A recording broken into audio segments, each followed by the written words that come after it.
વાંસદા તાલુકામાં દીપડાના હુમલા વધતા લોકોમાં ભયનો માહોલ ફેલાયો છે। વાંસદા તાલુકામાં 2 દિવસના આંતરે ફરી એકવાર દીપડાનો આતંક જોવા મળ્યો છે। વાંસદા તાલુકાના ઉપસડ ગામમાં દીપડાએ બાળકી પર હુમલો કર્યો છે। આ ઘટના તાજેતરમાં આ વિસ્તારમાં 2 દિવસમાં બીજો હુમલો છે, જેનાથી સ્થાનિક લોકોમાં ભયનો માહોલ ફેલાયો છે। ઉપસડ ગામમાં રહેતી 6 વર્ષની સિદ્ધિ પટેલ નામની બાળકી ઉપર દીપડાએ હુમલો કર્યો હતો, જેમાં બાળકીને ઈજા થતા તાત્કાલિક સારવાર માટે વાંસદાની ખાનગી હોસ્પિટલમાં ખસેડવામાં આવી છે। ત્યારે દીપડાના વધતા હુમલાને લઈ ગ્રામજનોમાં ભયનો માહોલ ફેલાયો છે। આ ઘટનાની જાણ વાંસદા વન વિભાગને થતા વાંસદા વન વિભાગના એસીએફ જેડી રાઠોડ સહિતનો સ્ટાફ ઘટના સ્થળે પહોંચીને 10 જેટલા પાંજરા ગોઠવી દીપડાને પાંજરે પૂરવા તજવીજ શરૂ કરી છે। વધુમાં ટેપ કેમેરા અને સીસીટીવી કેમેરા લગાવી દીપડાની શોધખોળ પણ શરૂ કરવામાં આવી છે।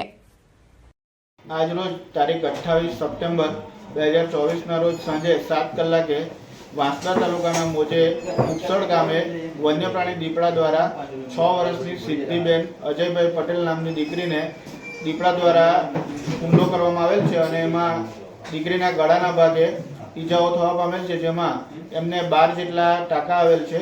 વન વિભાગ દ્વારા તાત્કાલિક ઘટના સ્થળે પહોંચી 10 જેટલા પાંજરા ગોઠવી વન્યપ્રાણીને પાંજરે પૂરવાની કાર્યવાહી કરવામાં આવેલ છે અને ટ્રેપ કેમેરા અને સીસીટીવી કેમેરા લગાવી વન્યપ્રાણીના શોધખોળ આદરવામાં આવી રહેલ છે। આજ રોજ સાંજે 7ના સુમારે એક સિદ્ધિ અજયભાઈ પટેલ 6 વર્ષની દીકરી પર દીપડા દ્વારા હુમલો કરવામાં આવ્યો હતો અને એને અહીં લાવવામાં આવી હતી। એને ગળાના ડાબી બાજુના ભાગે અને કાનના જમણી બાજુ કાનના પાછળના ભાગે ઈજાના નિશાનો હતા અને છાતી પર તથા બરડા પર અને ડાબા ઘૂંટણ પર થોડી ઘણી ઈજાઓ થઈ હતી, પણ આ દીકરી અત્યારે હાલ પૂરતી સુરક્ષિત છે અને એને ઉપલા ભાગે જ ઈજા થઈ હતી। અંદર ઇન્ટરનલ મોટી ઈજા નથી, એટલે હાલ એ સુરક્ષિત છે।